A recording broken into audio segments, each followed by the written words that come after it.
Welcome to our Coach's Corner podcast. I'm your host, Eric, and I want to thank you for joining us as we turn up the heat by sharing our thoughts on health and fitness, along with some of our personal fitness experiences.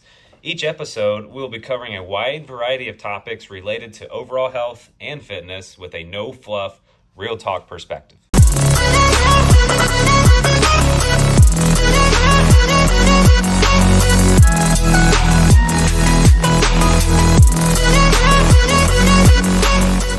Welcome, everyone, to this week's episode of Coach's Corner.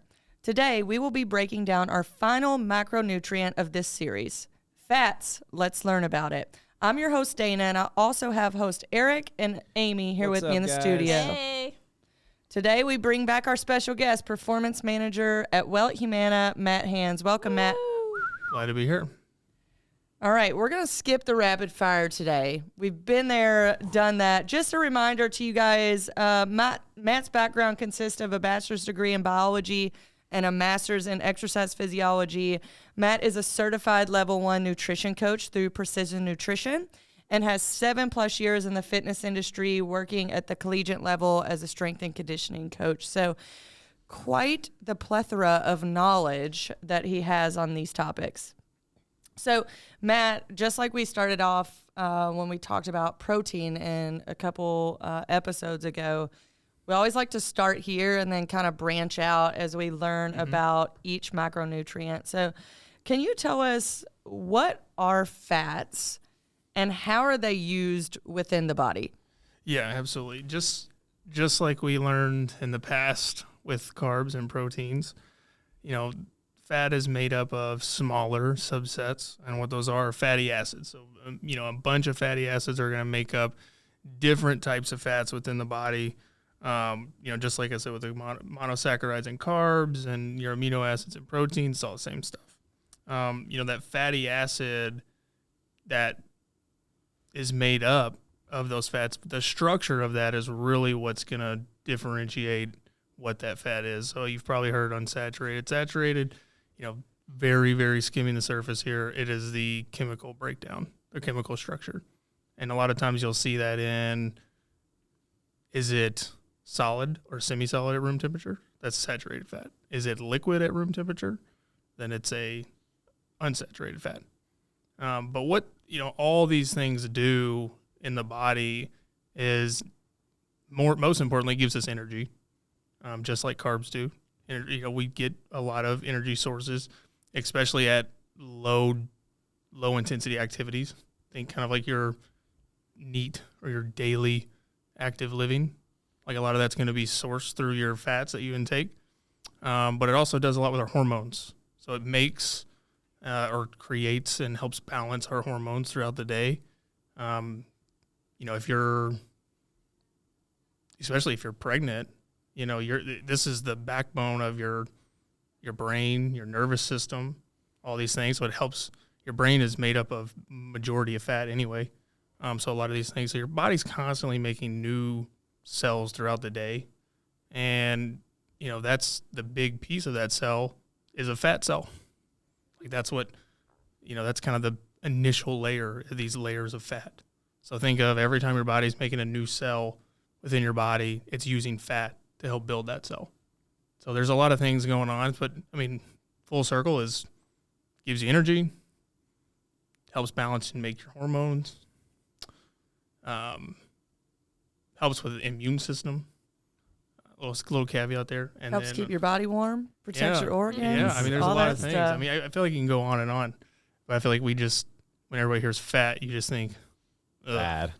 No, we don't want it. We'll definitely touch on that later. And I think it's one of those, I think it's maybe the most misunderstood macronutrient. I know we talked about carbs having misinformation around it, but I don't generally think just the general public knows much about the function of fats and the importance of, again, two most important things. It gives your body energy, which we've heard all macronutrients do. So cutting one out just seems not like it's supposed to be. Supporting cell function, protecting your organs, keeping your body warm, and then really particularly focused on the steroid hormones or sex hormones, which is, your testosterone, your estrogen, progesterone. We won't get into that, but it helps support and helps the function of all of those type of hormones. That's the main, that's one of the main, I missed that, but that's one of the main hormones that it's kind of, I won't say in charge, but directed to make and help balance are those sex hormones. And also fat-soluble vitamins. Oh, yeah. Taking those in. For sure. As to those fat-soluble items it needs a train to take it where it needs to go. Exactly. True. So you see all these like Frank Thomas testosterone supplement commercials out there, right? Those aren't needed then if you follow the fat macros, right?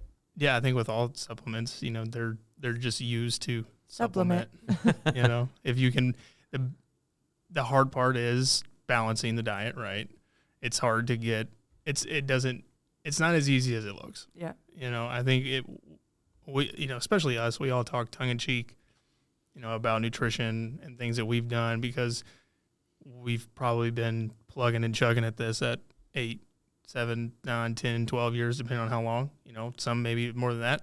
So it comes really tongue in cheek for us, but for others trying to navigate that path, it is a lot harder than it seems. You have to be really conscious to Mm-hmm. be able to get that balance. Yep. Like if I don't plan out my days and I'm not conscious, it's a full day of carbs. It's so much self-awareness. Yeah. Like it's self-awareness, and then with anything else in life, like the balance approach, and we'll talk about this really in depth later. It has to become more of a routine and like your way of life. And everyone always talks about, like, even we do, like you have to change your way of life to like actually make a change. It's changing your daily life, and that's the hardest part, but it's true, right? No matter if you go to the grocery and you buy a balanced approach to food, most likely us as humans like routine. We're gonna, at some point, some people are more routine than others, some are more disciplined than others, but at all levels, we crave stability at some point. And we mostly fall into patterns. So whether that's patterns of eating terrible food for you, like you'll most likely find yourself, your family cooks the same things. Like if you think about 100%. growing up, like you had staples. Same thing with healthy foods. Like if you're going to eat shit food, you're going to continuously eat the same shit food over and over and over. If you eat healthy food, you're going to form some type of pattern where you're going to have the same type of menu, but in a healthier way.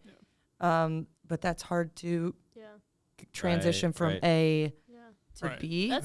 I love that you touched on that because I like how you ate as a child. Like you might not think, you might not know another way. That's why I was a fat kid. You have to be so conscious. It was even like little things. Like I like overcooked chicken now because that's the only, like my mom would always overcook chicken. And now that's how I prefer it. Like I'll microwave chicken at somebody's house to get it overcooked. Wow. But it is interesting. Like what you're used to as a kid carries on into your adult life. So some people have to be way more conscious to get that balance. I used to drink milk. Our family drank milk growing up. Like it was not out of the ordinary. Like with dinner you had milk, like that's what you drink. But our family always drank skim milk. Like I didn't have any other milk.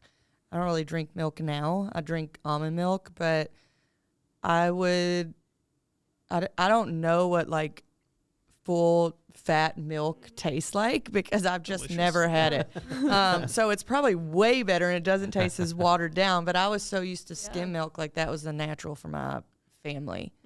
So I think it's way bigger than just a coach saying change this and that. Like there's a lot of like everything else in life, it just goes back to your childhood. Let's just put it that way. Lots to unpack there. Right. I mean, you talk about the macro level there with the childhood, but like you also mentioned the micro level, like just that week. I mean, think about last time you went on a little bender and Friday, Saturday, Sunday, you ate out every day. And then Monday comes around and you're like, I don't really want to cook. Yeah. I'm just going to eat out again. And then it kind of goes into Tuesday and then Wednesday. It's a hard cycle to get out of. I see that with the people that travel for work a lot. Some of my good friends travel for work, and and I've done more traveling lately than I usually do for work. And something that I've noticed is if you're leaving like Tuesday, you don't want to meal prep on Monday. So you leave on Tuesday, you're like fighting tooth and nail to try to do good. And eventually, like, you have networking things at night, and eventually it goes away, right? And then or the weekend, and you've had some days and nights eating what you normally don't, drinking what you normally don't. Then you get back, you don't have any meals prepped. So you just continue that cycle and say, okay, you have a week home and then you travel again. So it's like starting that cycle continuously weeks on end. Like, you're going to see a drastic change in your body. And then it's the end of the year and you're 20 pounds heavier. Yeah. Hello, it's There we so go. easy to get there. So as we talk about daily eating, what we're talking about now, can you talk to our audience or our listeners about, like, why do you need fats in your daily eating? We talked about how they're used within the body, but, like, why do we even need them? I mean, I think our health kind of depends on it, you know, just like the other macronutrients. It's needed, you know. There is, like, just like we mentioned before, whether that's for your daily energy needs or cellular health, hormonal health. It's like we need these fats to be utilized in our body for hundreds and hundreds of different things throughout the body. I mean, just like Amy said, like transporting vitamins. Like, do you take a multivitamin? Like, I mean, a lot of people do. I mean, I'm sure there's fat-soluble vitamins in it. If you're not eating a lot of fat, is that getting where it needs to go? I mean, I don't know. Can you explain real quick what fat soluble means to people? Yeah, so that vitamin doesn't like being in water, per se. So, like, it needs a fat molecule to transport it through your blood, which is mostly water, to get to wherever it's needed. Gotcha. And put in the body.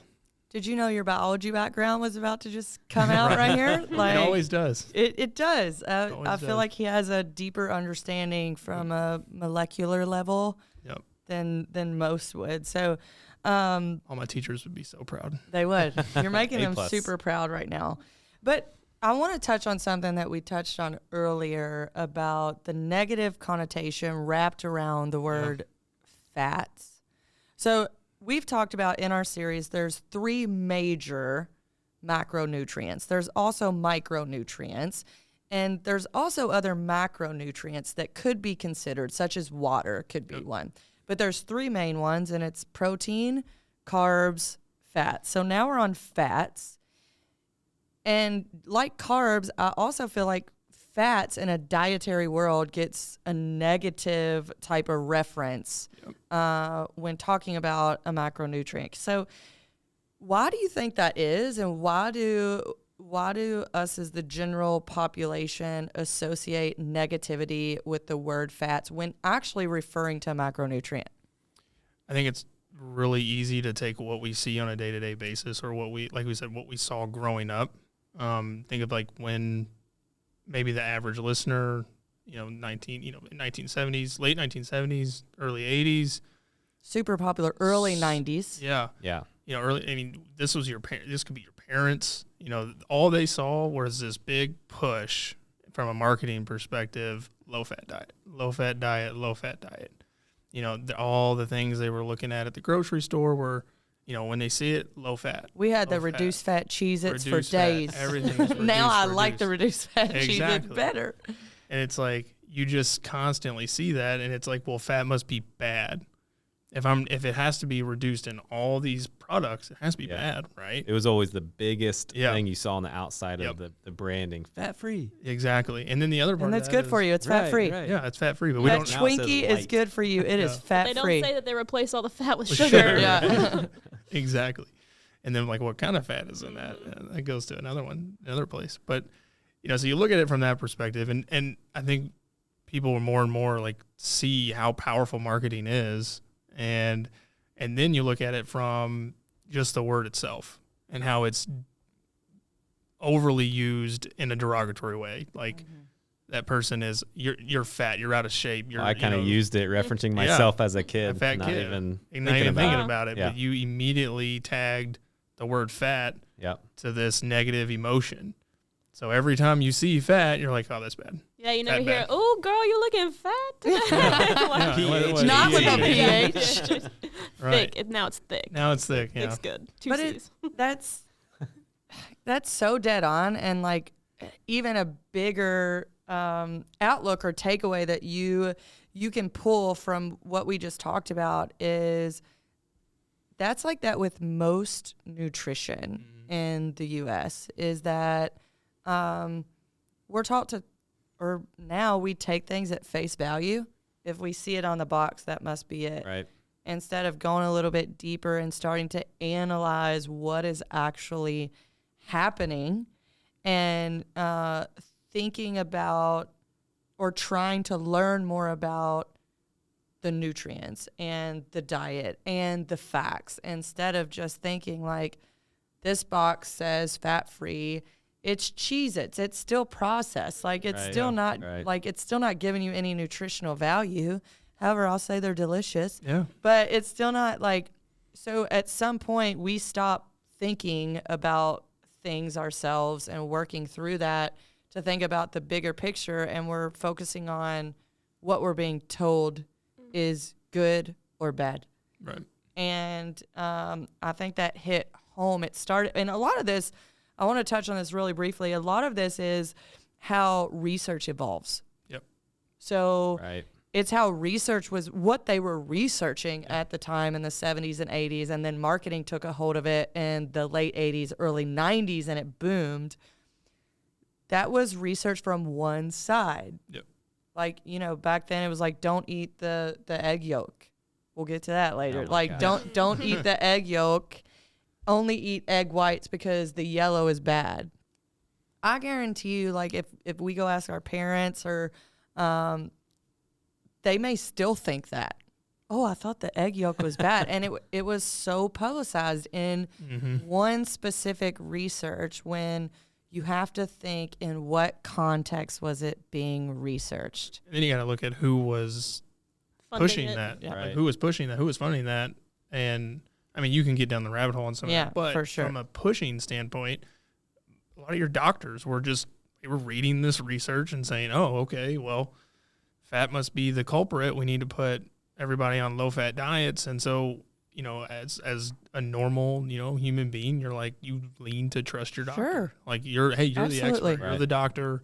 What you say is I'm 100%. blindly trusting you. So it's not like it's their fault. No. But now I think it's a little more common practice to say, well, maybe not. Let me look into this a little bit more and see if this is bad for me or not. There's way more access now for Yeah. people to look it up too. Yep. You know, And this there's wasn't more around the 70s and research, 80s. right? Yeah. There's more research industries. There's more things coming out that are going to be in context of what you're looking for. And it's not just we're going to release this. This is one study.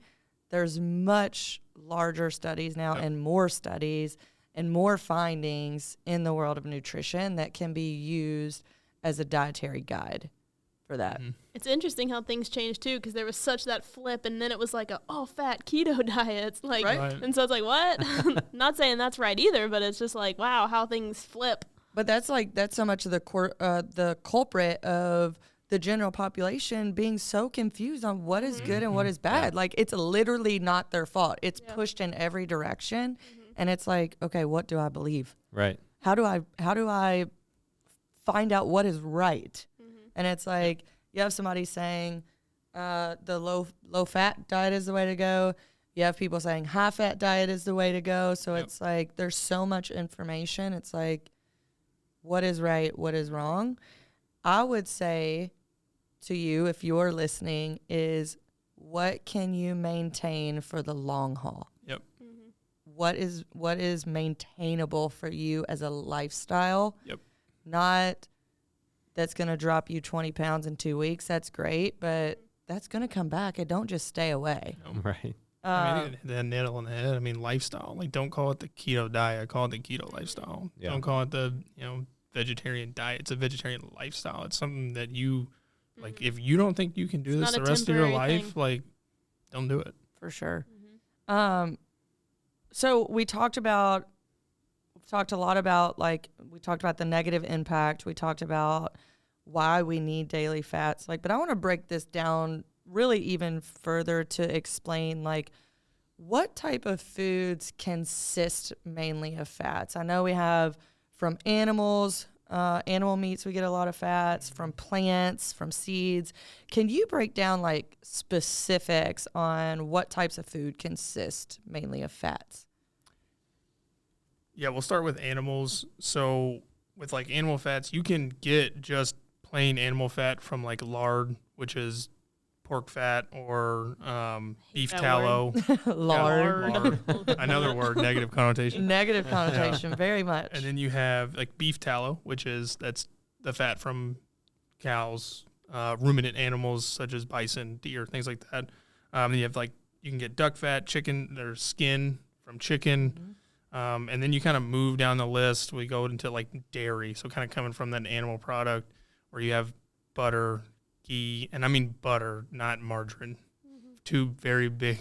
Not the synthetic Not a butter. block of trans fat. Yeah, not a block of trans fat, a synthetic fat. But yeah, butter, ghee, heavy cream, sour cream, cream cheese, other kinds of cheeses, all the cheeses. Other than maybe American cheese. That's very processed too. It's like your natural cheeses. And then you kind of go into the plants, where this is going to be olives, coconuts, avocados, nuts, seeds, oils. Some examples of these would be, almonds, cashews, walnuts, Brazil nuts, chia, flax, hemp. I mean, the list goes on. I mean, there's a ton of different things, but these are very fat-dense foods. I love me some cashews. I do too. Like, I love almonds. I can destroy them. But again, let's go back to make sure you're checking the serving size Yeah. on nuts, because you can easily, like, if I have a thing of mixed nuts, like, I'm Just destroying that. And there's actually, like, it can add up really Real quick. quickly with Fats are- fats. Yep. Those are 9 calories per gram, and the other 2 macros are 4. Yeah. A little denser. Yeah, It's a little yeah, denser. so it's She dense. yeah, it's 9 calories per gram. So like 1 gram of cashews is 9 calories. So it's a little bit different than the other two. Right. So they can add up really quick. Let's Especially in your touch nut on butters. let's touch on a serving size real Okay. quick with, what usually, like, just for the eye. I think this is always really helpful, because when I see one serving, like, listen, my definition of one serving is not their definition of Nope. one serving. Nope. But so it always hits me like, I think I just had 4 servings of that and I intended to have 1. So let's talk about how to visualize, like, what a serving is. What's easy for people? Like, we probably all overdone the peanut butter at some point. Oh yeah. Oh, yeah. Really, if you look at your hand, like a lot of with my background in precision nutrition, they use the hand model. All right. And the thumb is what dictates your fat content. Now sometimes it is hard to visually look at it and be like, oh, how many almonds Yeah, your are gonna thumb's fit weird. on my thumb, right? And you're like 3, 4. Now, granted, when you look at your hand, like, the reason you use your hand is directly proportional to your body size. If you have small hands, you probably have a smaller body. Typically, it's not always the case. I mean, you look at some of these basketball guys, their hands are 2 feet long, it seems like. But most of the time, it's directly proportional. So they're saying, like, hey, this is about this size that you need. But it's what it correlates to is about 15 to 20 grams of fat. So if you look at like a pack of almonds and you look at the back and it says 19 grams, then that's roughly what it is. Because what it's looking at is probably the fat in liquid or Yeah. in like a liquid form. Like, Interesting. if That's it what I was going to took- say. Like peanut butter Yeah. or guacamole, you could easily tell Right. a thumb, but like the almonds or stuff, the good thing is Exactly. they'll tell you how many pieces usually on the Yep. back. Right. But Well, a liquid, Well, if you think of foods, though, like an almond isn't just fat. It has like a little bit of carbs, a little bit of Yeah. protein in it. So you can't say, because what the thumb is saying is that is fat. Yeah. That is your serving size of fat alone. It's like, yeah, so if you look at a tablespoon of butter and you looked at your thumb, you're like, oh, that'd probably fit. Yeah. if you cut it. Interesting. I literally put a thumb's worth of guacamole on each chip. But once Amy's again, really like, getting her fat. guacamole isn't. It's a fat dense True. food, but it's not completely fat. It's got a Yeah. lot of carbs. I'll eat a whole Get some avocado. carbs. A little bit of on protein in avocado it. Toast. Oh, Yeah. I could go I can- ham on I think that. like a half of avocado is a serving. Yeah, you Us. know. So Cool. So, yeah. Good like, to know, though. Thank you. what is, we've heard like good fats, bad fats. Mhm. With staying on course here, like, what is the good type of fats to have? And then, are there any fats we should avoid? Well, we Two- should kinda two we questions should there. definitely avoid trans fats. Like I'm pretty sure most I think they're products banned are now, banned. aren't they? Yeah, like I mean, it's a synthetic fat. It's literally created. There is a few. It's a fat called CLA. You can. I think it naturally occurs in like beef and a couple other products. But it's naturally occurring, so it's a little bit different than an actual trans fat that's created. When you get in kind of the good fats, bad fats, are there any better than the other? I would say yes. There's definitely some that are better than others, but I don't want to label anything bad because every type of fat has a necessity at some point. So like your body needs and utilizes saturated fats. Your body can use and need unsaturated fats. And when you look at unsaturated, you may see, so like when you look at the back of a label, you may look at it and it'll list some of these things and it'll say mono unsaturated or poly unsaturated. And these are two types of unsaturated fats. And once again, it comes back down to chemical structure. But you don't really going to get into that. But one of those key in the unsaturated fats is omega-3s. And omega-3s is kind of that one that we really look to. Anything rich in omega-3s tend to be labeled more of the better fats to eat, just Like- because omega-3s are listed as like an anti-inflammatory. Like fish oil? Is that like a Fish common? oil, yeah. So See so those one of everywhere. Fish a oil. rich, yeah. So a rich source of omega-3s are marine, like any type of like marine animals. Salmon, mackerel, sardines, Like- I love anchovies. salmon. Would the Cod. plant-based be like flax? Yeah, flax, Flaxseed, chai, chia, chai, and chia, chai, however chai you want to latte. say it. Well, they said it was a chai, so I got the chai latte. A good, like two of them are good ones in like the nut, like the plant is nuts, walnuts, and Brazil nuts. I have a pretty high amount of. I can't stomach walnuts. Oh, I love. I love that. walnuts. I'm not by themselves, so if they're mixed in, it's fine. But Yeah. when you get the big ones, Chop it up on a salad. Oh, I can do that, yes. but outside of that, I'm like, no. So to build off that a little bit more, I think you touched on quite a bit of it, but like, and I think you almost answered it, but I want to go a little bit further in the difference. And if you've already been like, Dana, I just answered this, maybe you did. We'll see. Like, are all fats created equal? And, what are the differences? I still think we can go a little bit further in saturated and unsaturated because, like, also in the early 2000s, like, saturated was not so hot. No, saturated Right? had a really bad name, and that was part of the I won't say anti-fat, but low-fat craze was they were really targeting saturated fat. So animal product, like animal fats, coconut oils, things like that. Those are high in saturated fat. Although the research is starting to reel that back. And I just think if there's one thing to really take away from this is that nothing happens in a vacuum. And we probably need to take a look at other things, especially lifestyle, when these studies are going on. And a lot of times these studies are very, very controlled. Mm-hmm. They're trying to control for everything because they're looking for one specific thing in that study. So it's hard to control a lot of those things. So I think, the idea was, we saw higher levels of saturated fat being eaten and then higher levels correlated to high levels of cardiovascular disease, things like that. There's also some genetics too. Like some people just have naturally higher cholesterol. It could be, yeah. It's Like that I too. think your liver makes it, right? But your liver also controls it. So, if you say you eat a good amount of it, but you get your cholesterol checked and it's still like, hey, it's not high. Your liver's just really good at controlling that process. But I think I kind of went around your question. No, I think we answered it in both of those. Is like, so in saying that, is there such a thing as like too little fats, too much fats in a diet? And like, how would someone know that? Yeah. I mean, I think that definitely both. Okay. You can always go too low and you can always go too high. I mean, I think everyone who's listening with a keto diet right now is like, no, man, no chance.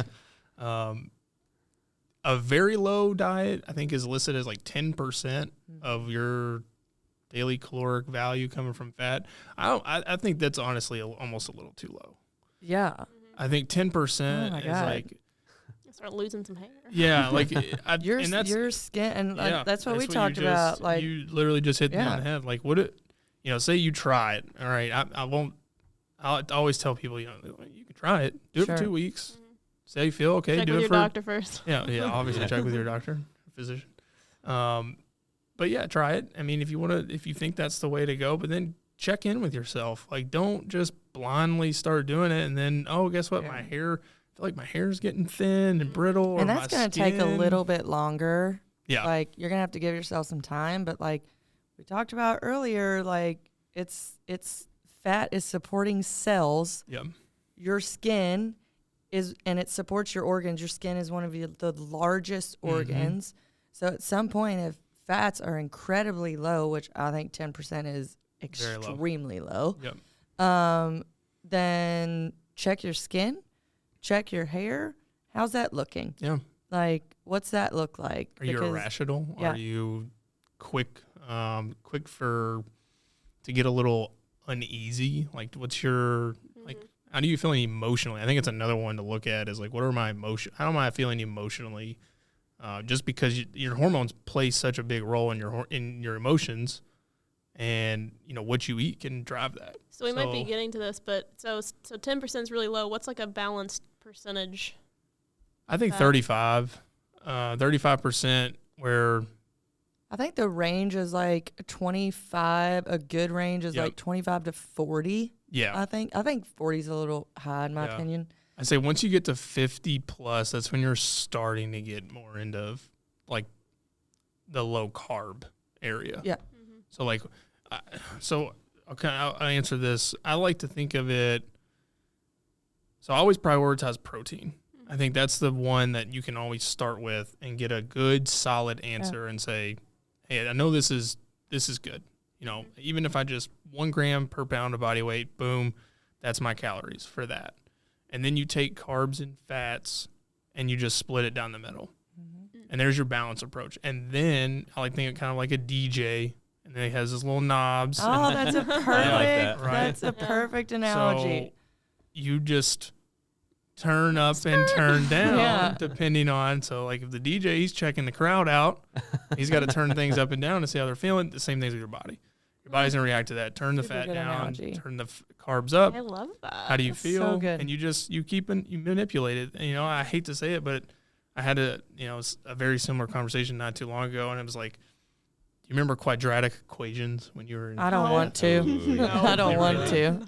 I know the word, but I don't know what it exists. Yeah. It's like plug and chug or Yeah, whatever, I or don't something like math. that. I think it was quadratic. I don't remember. It was a long time ago. But it's like, unfortunately, a lot of nutrition is plugging and chugging. It is, okay, I want to start with a balanced approach and work backwards. Okay, now I'm going to move some things. Hey, let me see how I feel about a little more carbs, a little more fat. And also it comes down to what's your physical activity. If you're very, very active, lean to a little more carbs, especially if you do high intensity exercise. I want to ask you a question here. It goes back to kind of what Dana said, that you can kind of stay a little more warm, Yeah. a little more fat. So we live where it gets really cold in the winter.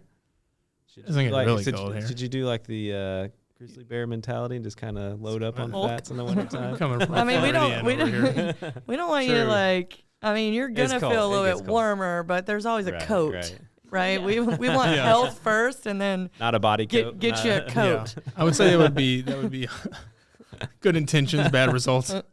I think like I loved the analogy that you used because the hardest part with that is we always have great intentions to do a balanced approach. And then what works best for us, you'll always hear coaches say that. And it's so annoying because you're just like, well, I don't know what works best for me.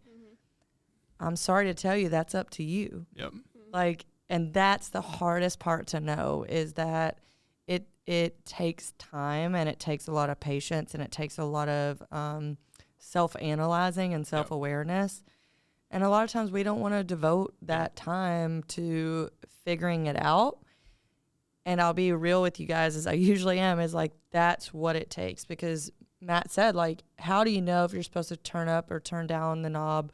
He gave a great example of, like, if you're very active and you're training a lot, you may want to go up on carbs, especially higher intensity. My carbs are higher than my fats, but not drastically, right? My carbs are more at like 40%, and my fats are more around 25.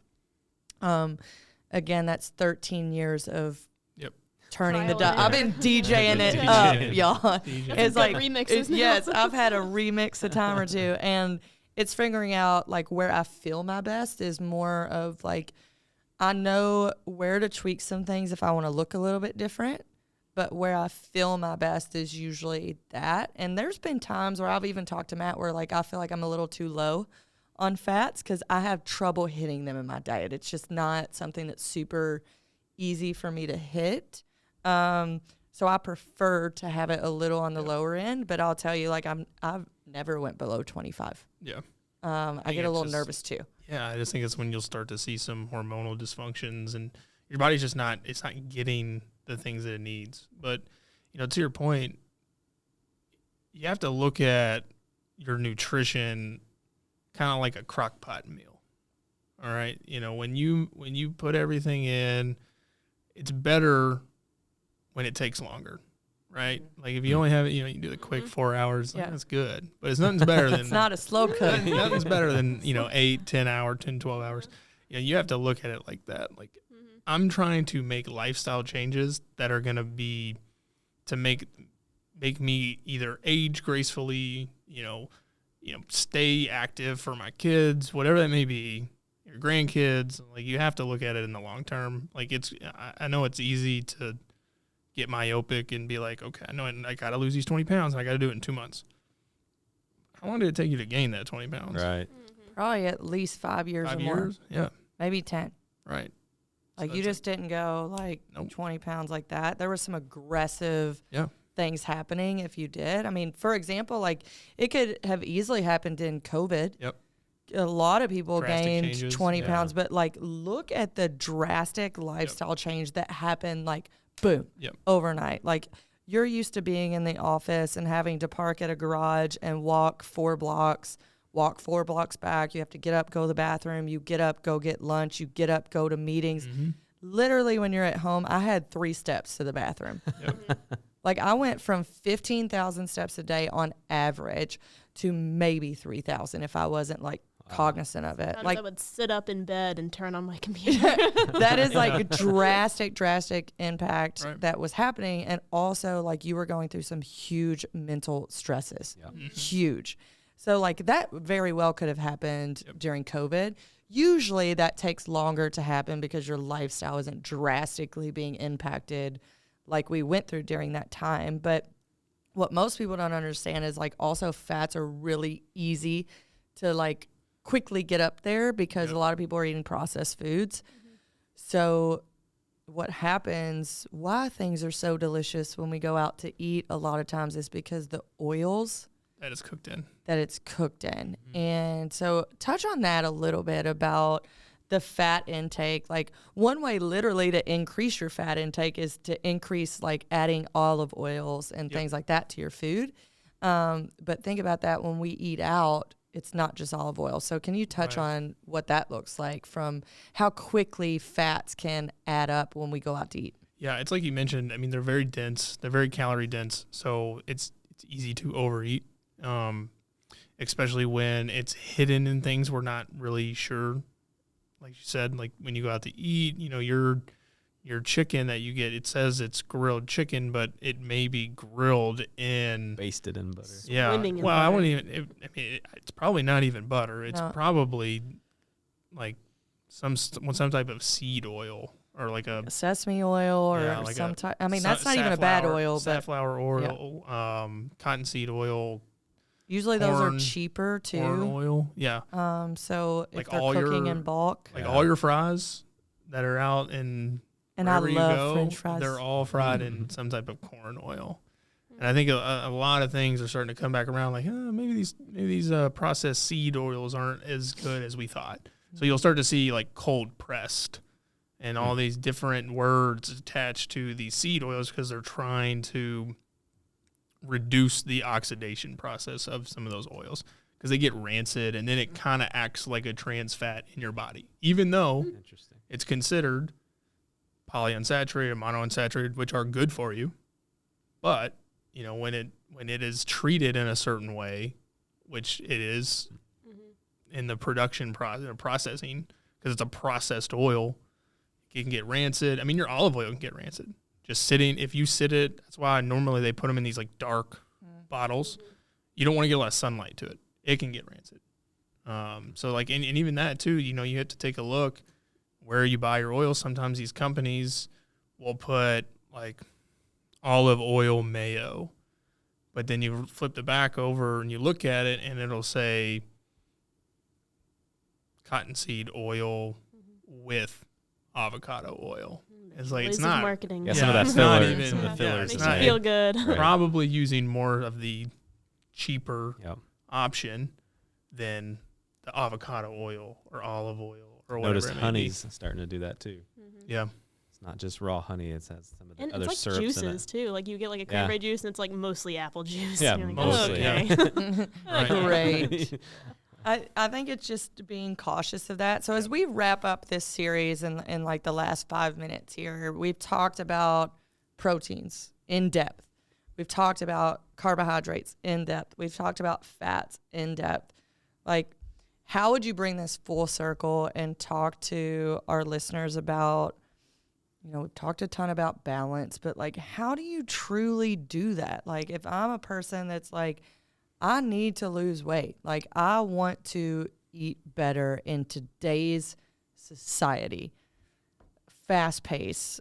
Kids have everything under the sun. Work is super demanding. You have little to no time to do anything. What is your approach to a healthy lifestyle in eating?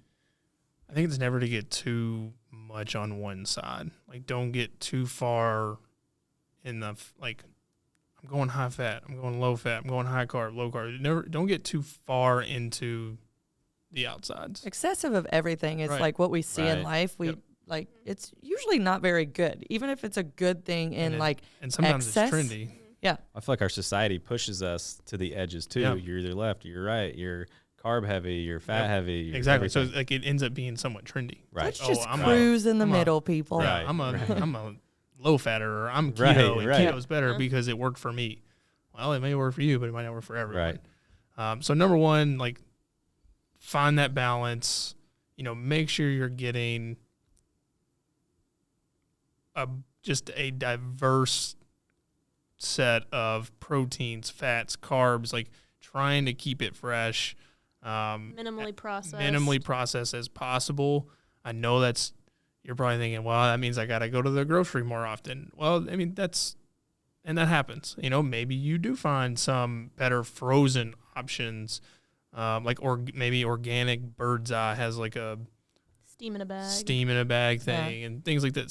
So when I look at things, it's better to eat some canned vegetables than None at all. none at all, right? So it's trying to find what you can do in your environment that's going to be best. And obviously, some is better than none. If you can't get fresh vegetables, at least get maybe some frozen options. And that way you can buy it in bulk, it stays in your freezer. You can pop them out when you need to. It's a little bit less push on your part. There's also there's some new companies coming out now. It's like Misfit Vegetables and things like that. It's all the vegetables that aren't approved by the grocery store. They're not pretty. They don't They're look not good. cute. They don't Yeah, look they don't good. look good. So they'll send them directly to your house.